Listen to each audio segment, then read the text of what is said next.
No tenemos idea de dónde vamos. Estamos siguiendo a la gente. Me parece bien.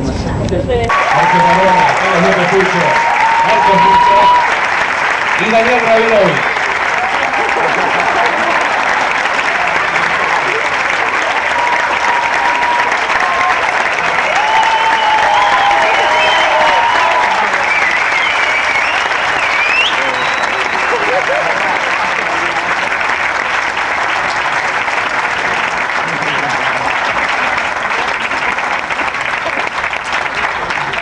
Y vamos a recibir a quien va a charlar con ellos, periodista, locutor, animador, hincha de River y sobre todo sanpedrino, Fernando Bravo.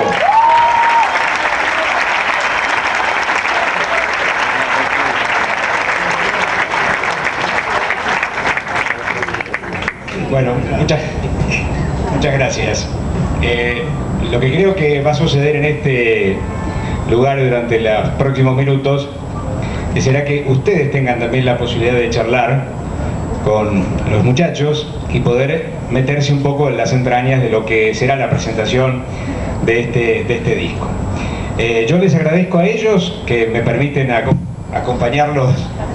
¿Qué hay que hacer, Marco, si sucede una cosa así en medio de una representación? Gracias, pibe, gracias. Está bien.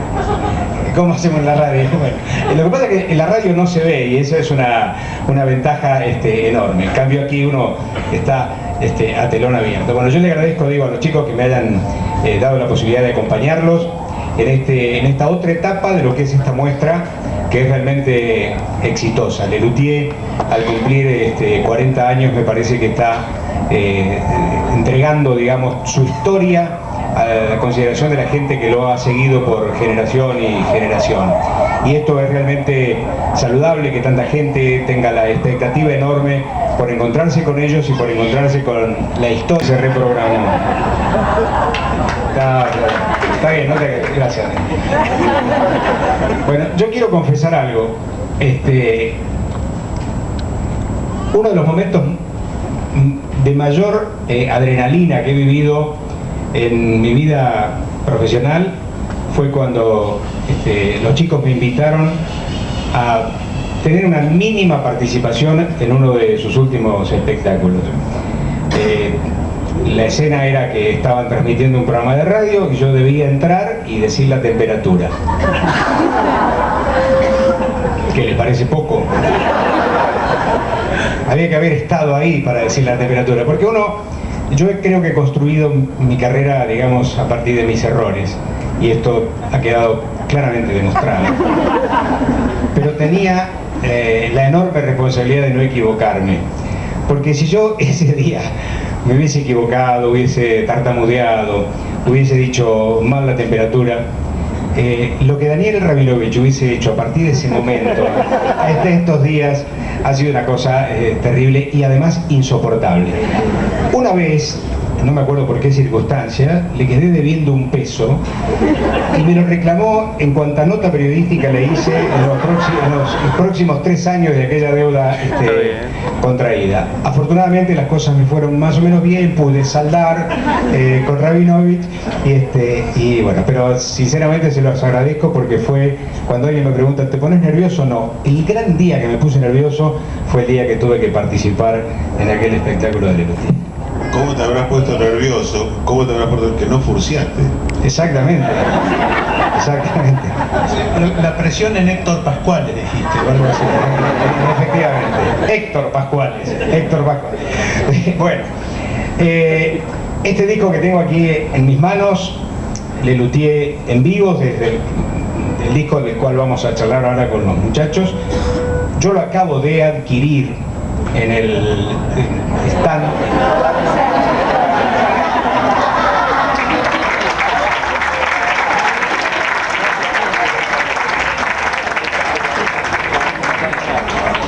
Pero con un descuento.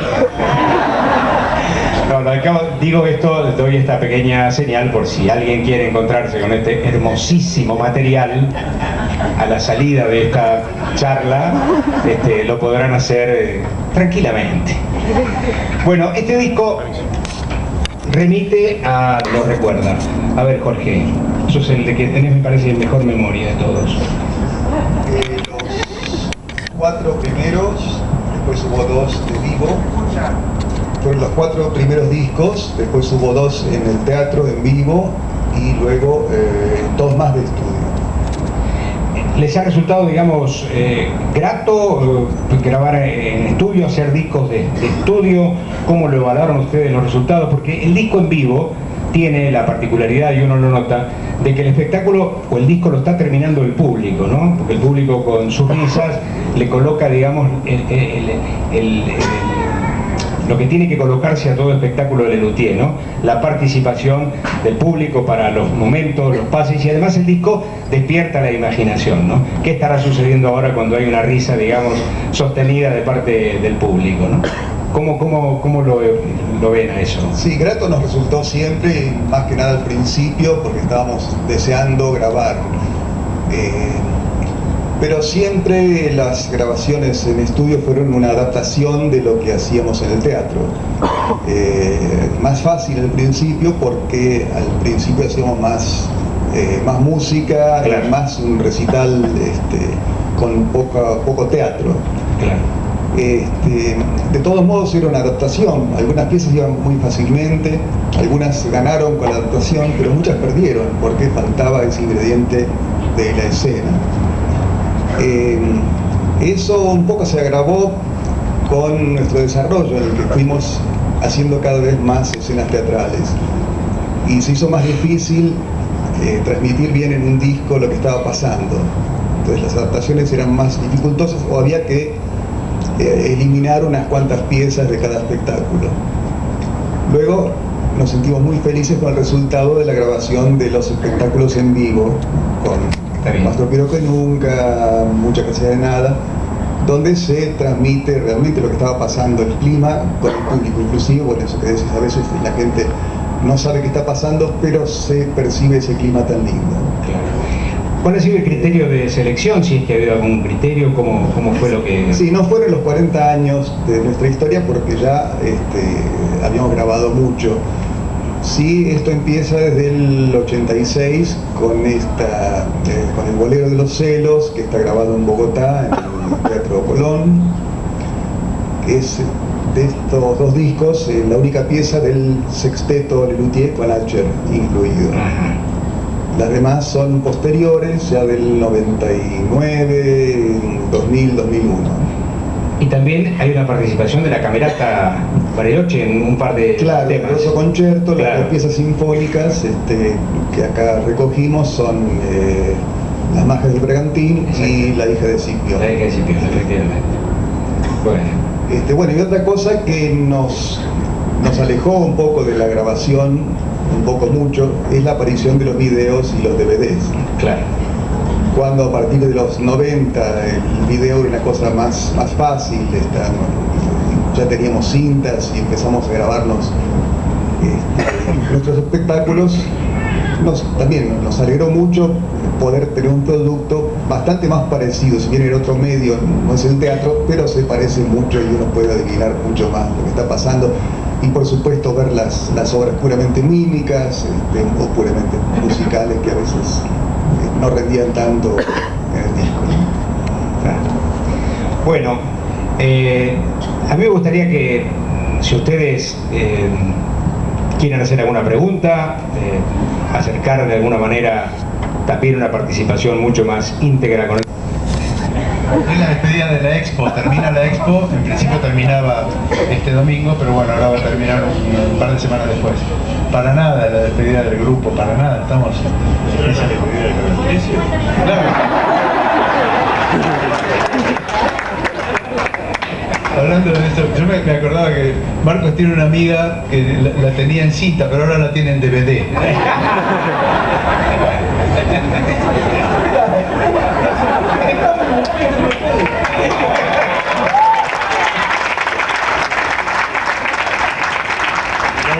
La verdad que es lamentablemente cierto, pero es mal chiste. Bueno, ya está, ¿no? La señora, sí. debe haber, si nos ponemos a pensar, tantas anécdotas. En general nosotros nos cuesta, deberíamos preparar en estas ocasiones una especie de conjunto de anécdotas para contar, porque seguramente las hay. En este disco tal vez no tanto, porque como por definición es un disco que no se fue al estudio a grabarlo, en todo caso son cosas que pasarían en alguno de los números, en las representaciones teatrales. Pero bueno, creo que una de las cosas de nuestra relación con el disco es un poco lo que decía Fernando, de esta ambigüedad entre lo que se ve y o lo que decía Jorge también. ¿Qué pasa con lo nuestro, la especialidad nuestra, y gracias a la cual somos felices hace 40 años, es fabricar espectáculos de teatro? Todas las traducciones, como lo es el disco, tienen alguna variante, son una foto de aquello, un dibujo, un relato de aquello, que es lo que el hecho en sí. Los discos, por ejemplo, que tampoco es una anécdota, es una cosa sobre el tema, nos han servido más que, al revés, que a otros artistas, que por ejemplo hacen actuaciones en vivo para fortalecer la venta del disco, que es de los que viven de que de pronto un disco le llegue a grandes cantidades de gente, y ellos con la actuación en vivo lo promocionan. Para nosotros es al revés, nosotros casi hacemos el disco como una especie de postal, en su momento funcionó muy bien como eso. Llegábamos cuando empezamos a conocer países por primera vez, el disco sirvió mucho como carta de presentación, como promoción. Había gente que nos venía a ver al teatro, que es lo nuestro, no solo como creación artística, sino como modo de vida, como medio material del cual vivimos. En este caso el disco nos sirvió como acercamiento a esos nuevos públicos. Quieren de un elemento, de algún artefacto que no ha sido pensado como instrumento musical e intentar extraerle algún sonido, convertirlo en un instrumento musical, como por ejemplo la mandocleta, el bidet musical, el no me olvides, la ducha, la desafinaducha. Son cosas que nosotros tomamos de objetos cotidianos y las convertimos en instrumentos musicales. Y el tercer criterio es, tal vez el más difícil, es el investigar y tratar de descubrir algún elemento que nos dé un timbre extraño.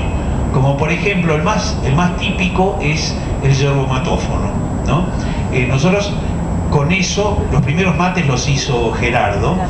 De pronto descubrir que un mate cortado al medio y lijado las dos superficies y usando el orificio como para cantar produce un sonido rugoso y extraño, eso nos permite construir instrumentos que son de timbres insólitos, ¿no?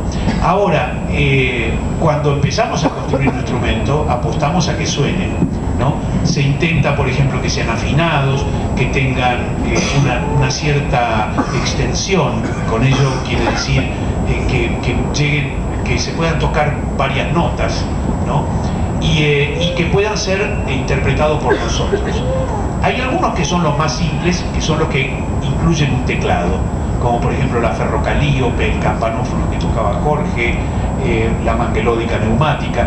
Todos esos tienen un tecladito, entonces cualquier pianista puede tocar un instrumento de esos.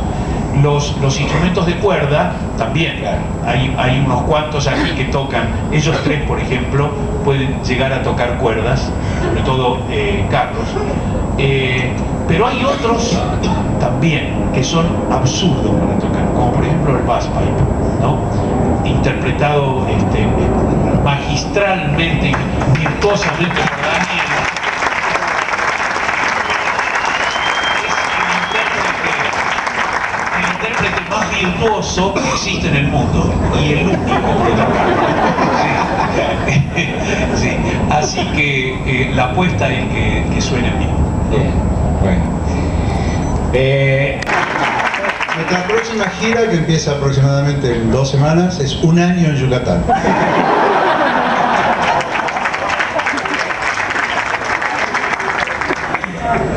un criterio casi escultórico, lo vamos modelando, vamos viendo de lo que nos proponemos, qué es lo que queda bien, qué es lo que no queda, salvo en el caso de los premios, que tímidamente fuimos diciendo, y si hacemos todo un espectáculo que sea una entrega de premios, y de a poco fuimos viendo que era posible y terminó siendo eso.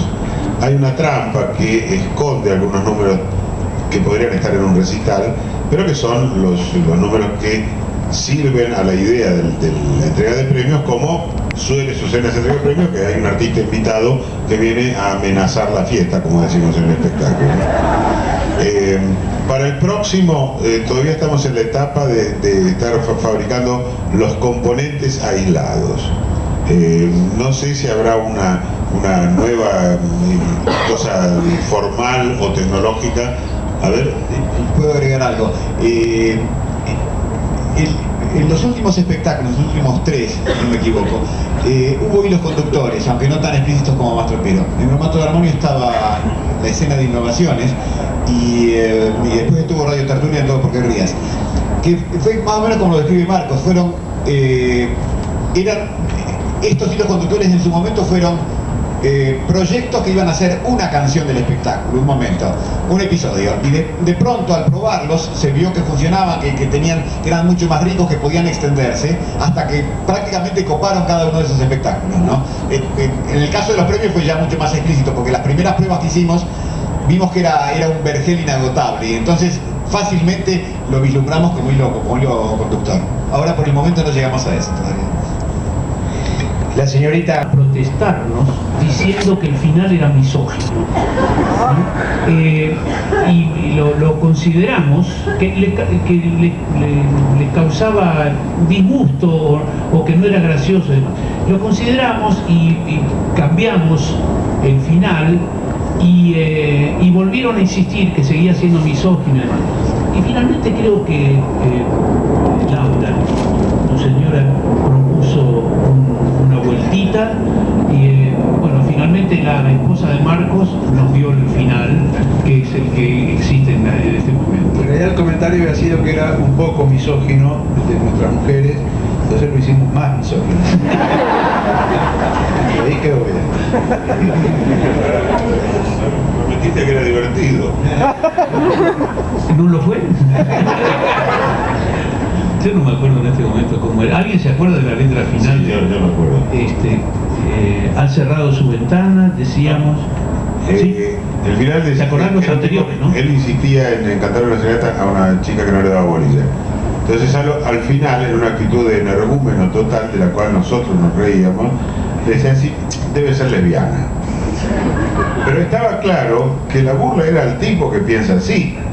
Y sin embargo hubo esa sensación, no solo en nuestras mujeres, sino en otras mujeres o en otra gente que dijo, bueno, sí, suena, pero no sé, simplemente porque dijimos la palabra lesbiana, pero estaba realmente dicho criticando a los que piensan así. Por otra parte, esto trae a mi memoria y a la nuestra algún episodio también que nos ha sucedido en España, que están muy sensibles con el tema de la violencia de género, porque hay realmente casos espantosos todos los días en la prensa de tipos que matan a su mujer, de mujeres maltratadas y demás, y están muy sensibilizados con eso, con toda razón. Y también hacíamos un chiste también de un energúmeno que en la misma decía que le iba a subir y le iba a pegar a la mina.